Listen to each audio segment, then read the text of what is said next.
Devotion is the most powerful quality that you as a man can inspire in girls.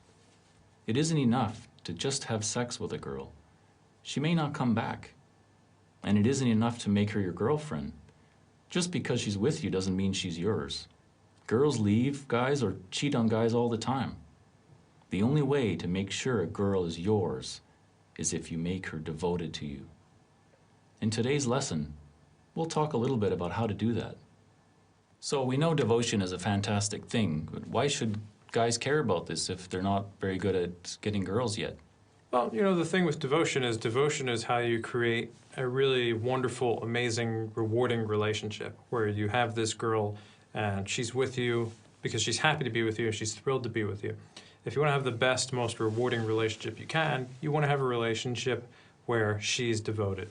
It's going to give you a more secure relationship where you don't have to worry about who's she running around with? What's she doing at night? Am I going to lose this girl? It's going to allow you to sleep better at night. It's going to make it so that you have this more cooperative relationship where you're both on the same page, so it's not combative. You know, it's not people fighting to see who can be in charge of the relationship. You just have more of a symbiotic relationship if you can build devotion into the relationship. So this is something where even if you're not that experienced with girls yet, at some point you're going to have a girlfriend, and she's going to be a girl that you want to keep around, and you want to have a good, rewarding relationship with her. And to do that, you want to make sure that you already know how to create devotion beforehand, because you don't want to be racing to try and build devotion when you've already got this girl in this relationship and you've already started to set this precedent of a non-devoted kind of relationship. You don't want to decide halfway through that, you know what, I think what I would really like is devotion, because by then it may be too late. Okay, so what's the function of devotion? Why does a woman have the ability to become devoted to a man? Well, the function of devotion seems to be to unite this girl with a guy that, you know, the whole purpose of sex and mating and reproduction and marriage and all that stuff, it ultimately is to produce children. And it's, you know, a woman needs, typically, she needs a more secure environment to raise children in. And if she's not feeling so devoted to a guy, it's hard for her to want to spend enough time around him to kind of build that relationship where she's going to have a child and raise the child in a secure environment. And there's also the function of men tend to have a strong loyalty streak, a lot of men, most men. And she's going to be able to trigger more of that loyalty and protectiveness in you by giving you devotion. If she doesn't give you devotion, you're less likely to feel that same degree of protectiveness about her, that same degree of loyalty if she's not giving you devotion. And if you've had different kinds of girlfriends and you've seen different devotion levels from them, you've probably experienced this yourself. Where you have the really devoted girlfriend and you feel really protective of her and you want to make sure you take good care of her. And then the other girlfriend who's not that devoted, and it's just kind of, well, it's fun being with her, but you don't have the same level of loyalty and protectiveness. So it seems to also be something that triggers these emotions in men. So what are some of the signs that a girl is devoted to you? Well, probably one of the biggest signs is that she's just trying to spend as much of her time with you as possible. That you'll see girls that they want to give you all their time, or they're continually available for you. If you have girls that are going out of their way to do things for you, she wants to cook food for you, she wants to do your laundry, she wants to help you out with whatever you need help with. If you need to make copies from the store, she's going to run down to the store and make those copies for you. Anything like that. Where she's compliant with you, she's kind of moving things around in her life to make more room for you. Any of these things where she's going out of her way to accommodate you. Obviously, if you see the opposite of that, where she doesn't have time for you, where she doesn't want to do things for you, where she's resistant to the idea, those are where you see kind of the opposite of devotion. She's pushing back and she's not in a place yet where she's all that devoted to you. In 2004, Lucas et al. Looked at a bunch of research on romantic love and devotion and found something interesting. A lot of this has to do with self-interest. How can something as selfless as devotion actually serve a girl's self-interest? I think the big thing, and the researchers were actually surprised about this because they didn't expect to see self-interest having a big role in devotion. But their hypothesis from what they saw happening was that a lot of it is self-interest. And the reason that it seems that it's self-interest is probably because of what it triggers in the man. So what we were talking about earlier, where he's going to be more protective of her. So this is kind of her way of helping to push things towards a more serious relationship that could eventually end up in marriage, particularly could end up in children, which is really what this romantic pair bonding is about. It's about the reproduction. So it seems to be just basically a way of moving things in that direction. So, operant conditioning, the framework first put forward by psychologist B.F. Skinner. How big a role in devotion does operant conditioning play? Plays a huge role. And operant conditioning, what operant conditioning is, all that is that people will change their behavior based on whether they're punished or rewarded for that behavior. So, you know, like a dog, if a dog brings you a stick and you smack the dog on the nose every time he does that, he's going to stop bringing the stick to you because he's getting punished for doing that. Right. On the other hand, if he brings you the stick and you give him a doggy treat, he's going to bring you every stick in the yard eventually because he wants to get as many of those doggy treats as possible. And it works with humans too. It works with your girlfriend, and the other way too, it works on you too. If she's doing anything to reward or punish your activities, you'll find that she can modify your behavior that way. And people do this to each other all the time. You do it with friends, you do it with family members, you do it with the girls that you get on dates. And you can modify their behavior through how you're interacting with them. And it plays a big role in devotion because if you are rewarding activities she does that are signs of devotion, that are her showing more devotion to you, that encourages her to continue to show you more devotion. That tells her, yes, this is working, he likes it, he appreciates it when I show him devotion, when I devote myself to him, so I should keep doing that. On the other hand, if you punish that, then she's going to do less and less of that. She will devote herself to you less and less, and she'll feel like you don't want her to be devoted. Maybe you just don't want a serious relationship with her, maybe you just don't really care about her that much, and she will start to withdraw. That makes a lot of sense. So, do men unconsciously ruin their girlfriend's devotion by getting the operant conditioning wrong? Yeah, a lot of them can. A lot of them, you know, guys can have these habits they build up where maybe you're someone who doesn't pay that much attention to a girlfriend, so you have a girlfriend who does devoted things for you and you just ignore them. And over time, in operant conditioning, when you're neither rewarding or punishing, it's called extinction. You just ignore something. And eventually, if someone continues to repeat a behavior and you just ignore it, eventually you just extinct to that behavior. There's no incentive for her to continue doing that, so she just stops doing it. So that's one you'll see. You also see guys that can get gamey, especially guys that spend too much time studying. Okay, I got to get girls, so I got to like tease them like crazy, and I got to be really super teasing all the time. So she may do something nice for the guy, and then he's teasing her or giving her a hard time about it or challenging over it. And for her, it feels like, okay, well, I guess maybe that's not a good thing to do. Maybe I shouldn't do that. So she'll start doing it. So, and you also see guys who, you know, the girl, she's running away from him. She's not being devoted. And as a response, he starts chasing after her and starts buying her stuff or telling her how much he likes her or throwing all this attention after her. And what that is that's rewarding that bad behavior. She's behaving in a non-devoted way. And to try and get her back, he just gives her all this stuff, which makes her feel good for doing that, and that incentivizes her to continue to behave that way. Yeah, I have some friends who I see doing that, and it seems they just become a puppy dog for their girlfriend. That's what happens. It's a shame. And once the guy's in that, it's just impossible to talk him out of it. It's like, dude, you got to stop doing that. And I'll say, okay, yeah, I'm totally going to stop doing it. And then he just keeps doing it anyway because he's been conditioned. He's conditioned himself to respond to her that way. Yeah, it's a mess. It doesn't look good when it gets to that point for them. I think it's not getting what he should be. Yeah.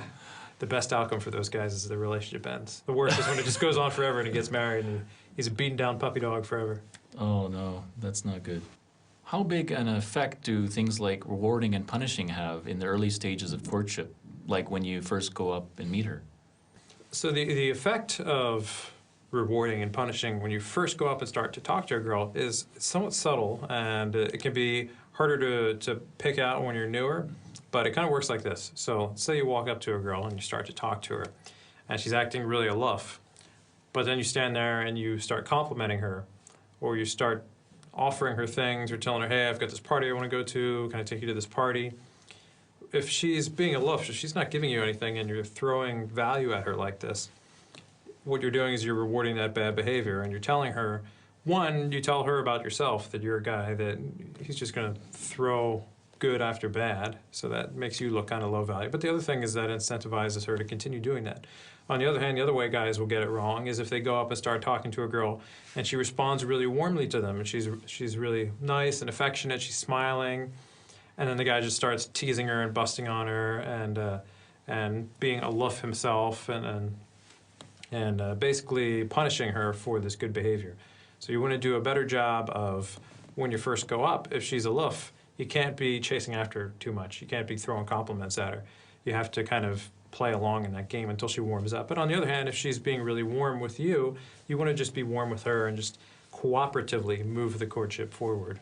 So this is one of the big ways that operant conditioning affects that early stage of the courtship. So if a guy has a tendency to some of these behaviors, then he may have to change his conditioning if he doesn't want to lose opportunities. Yeah, if you catch yourself doing it, you've got to be more aware, more attuned to what you're doing with girls and get yourself to break some of those bad habits that you might have developed over the years. Can you inspire devotion with a girl in the first couple of minutes, or is this something that takes time?